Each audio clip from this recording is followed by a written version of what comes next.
Muy buenas tardes, les damos la bienvenida a nuestro podcast donde realizaremos un análisis previo de una de las historias más impresionantes, tétricas que hemos podido observar en la era actual. 83 días de muerte agonizante. ¿Merece la pena intentar salvar a una persona que está agonizando, que está sufriendo cada segundo para que no muera? Cuando todos sabemos perfectamente que es imposible salvarla. ¿Vale la pena alargar la agonía de un ser humano simplemente porque creen que es lo correcto? Lo veremos. Ahora nos centramos en el día del accidente. Bueno, estamos hablando de un hombre que durante 83 días resistió la mayor radiación que jamás una persona ha podido aguantar. Una cantidad tan grande de radiación como si hubiera estado en el epicentro de la bomba atómica de Hiroshima. Hisashi Ouchi tenía una vida normal que podíamos tener cualquiera de nosotros. Era un chico formal, normal y corriente. Este trabajaba en la central de combustible nuclear de Tokaimura, de tamaño medio y ubicada en la prefectura de Ibaraki, aproximadamente a 110 kilómetros de Tokio. Esta fue la primera central nuclear comercial de Japón, ya que fue fundada en 1966 y se centraba en la conversión de combustible nuclear, produciendo barras de uranio y para otros reactores hasta 1999. Hisashi seguramente tenía sueños, anhelos y alegrías que cumplir. Lamentablemente este no tenía idea de que la mañana del 30 de septiembre del año 99 su vida iba a cambiar por completo y sufriría de las peores agonías que se ha visto hasta la época moderna. Justo a las 10:35 de la mañana del día 30 de septiembre de 1999, Hisashi Ouchi y su compañero laboral Masato Shinohara estaban arrojando uranio enriquecido en una gran pileta de ácido nítrico para crear combustible para la central nuclear. En otra central, con otros operarios, seguramente no habría pasado nada, pero aquí las cosas se torcieron rápidamente. ¿Cuál fue el gran problema que ni Hisashi, ni Masato, y hasta el mismo supervisor que estaba un poco más lejos, pero también estaba en la sala, lograron percatarse a tiempo?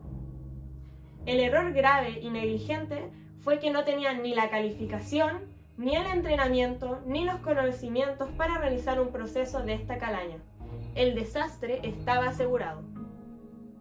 Su cometido era el de convertir hexafluoruro de uranio enriquecido en combustible de dióxido de uranio, lo que servía como el primer paso en la producción de barras de combustible de los reactores nucleares centrales eléctricas cercanas. Este proceso de combinación de productos nucleares implica un proceso de fisión con potencial para producir radiación y energía explosiva. Y como pueden imaginar, la manipulación de estos productos supone un riesgo extremo para los técnicos e ingenieros, por lo que requiere de precisión y trabajadores expertos para realizar los procedimientos de manera segura. Para producir dicho combustible de uranio se requiere de un procedimiento químico de purificación con 3 pasos cruciales. El primero se basa en añadir cierta cantidad de polvo de óxido de uranio en un tanque de disolución para poder producir nitrato de uranio usando ácido nítrico.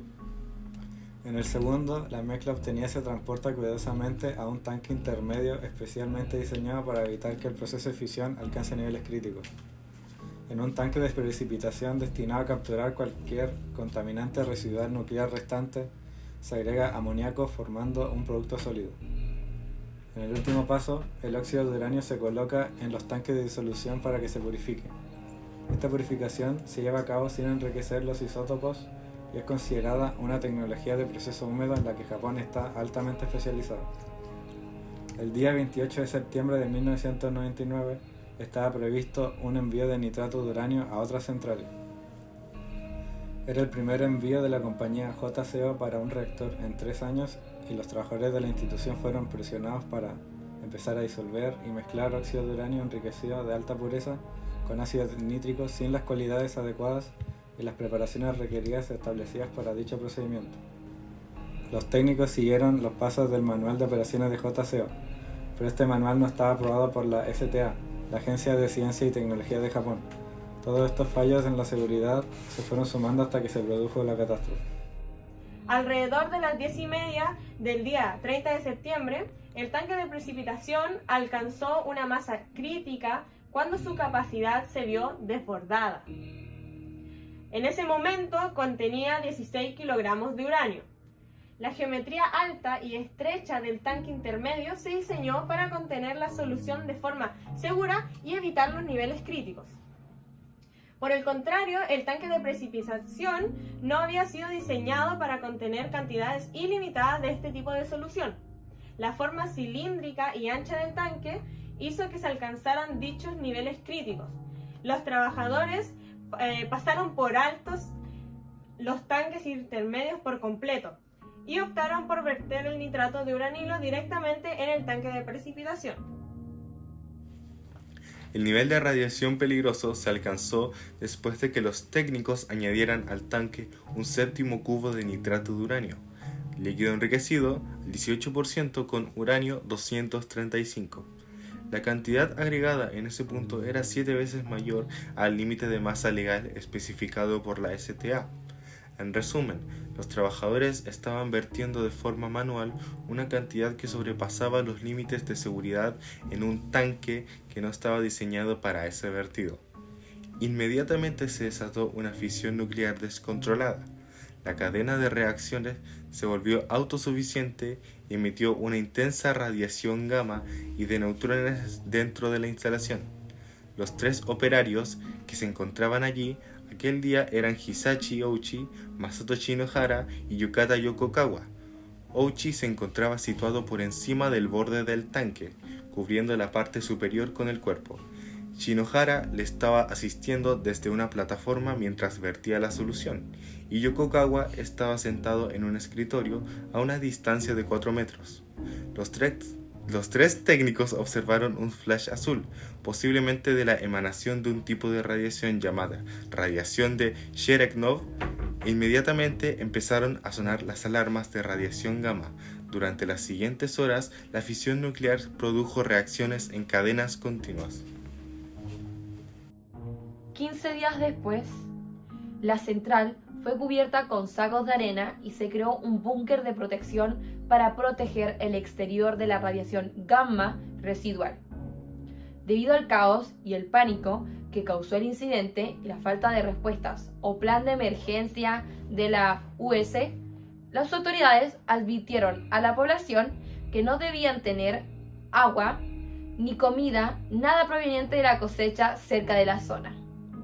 En total, 667 trabajadores, miembros de equipo de rescate y residentes de las zonas se vieron expuestos a niveles excesivos de radiación. La planta de combustible nuclear en cuestión pertenecía a la Compañía de Conversión de Combustibles Nucleares de Japón, compañía que iba a verse en grandísimos problemas y más si ese accidente era mortal como temían que fuese. De hecho, 4 años después de este accidente la compañía terminó su trayectoria. Los 2 implicados fueron llevados rápidamente al Hospital Universitario de Tokio, pero el que presentaba las peores heridas y las peores quemaduras sin ningún tipo de duda era Hisashi, el que había recibido el primer impacto de radiación. Hisashi estaba consciente, incluso pudo explicar exactamente qué sucedió a los médicos. Explicó que no tenían una manera automática o manual de medir cuánto uranio enriquecido metían a la tinaja. Explicó lo del brillo y básicamente lo comentó todo. Pero en ese momento ya estaba agonizando, sufriendo porque su cuerpo ya se estaba llenando de quemaduras por la radiación, de las cuales no solo eran externas en la epidermis, sino que también de forma interna. Los siguientes días, Hisashi comenzó a presentar hemorragias, algunas de ellas bastante graves. La radiación que recibió fue tan salvaje que se llevó consigo la mayoría de sus células blancas, produciendo cambios a nivel cromosómico, lo que impidió que las células tuvieran cualquier oportunidad de regenerarse. Por tanto, era una muerte asegurada.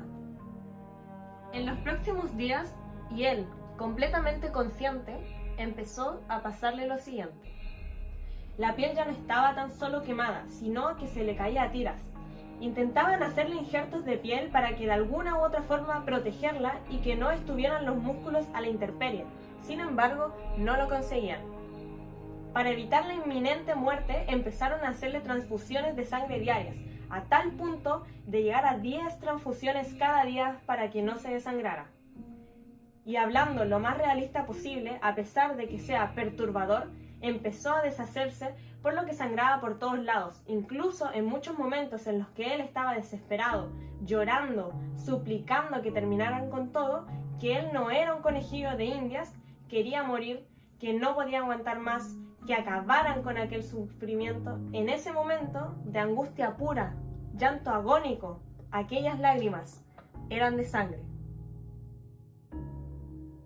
Durante 2 meses mantuvieron hacia Hisashi en un intento desesperado, aún teniendo claro que sabían que no había nada más que hacer por él, intentando alargar lo máximo el fallecimiento, todo para evitar problemas legales, multas económicas e incluso cárcel hacia los dirigentes, cosa que no consiguieron.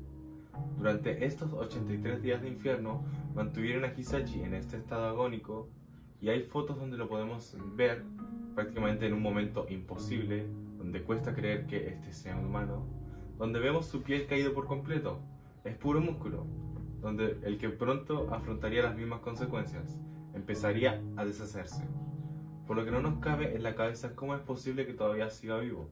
No sabemos si acompañará su fuerza de voluntad o una calidad de órganos sobrehumana para aguantar todo lo que hemos explicado.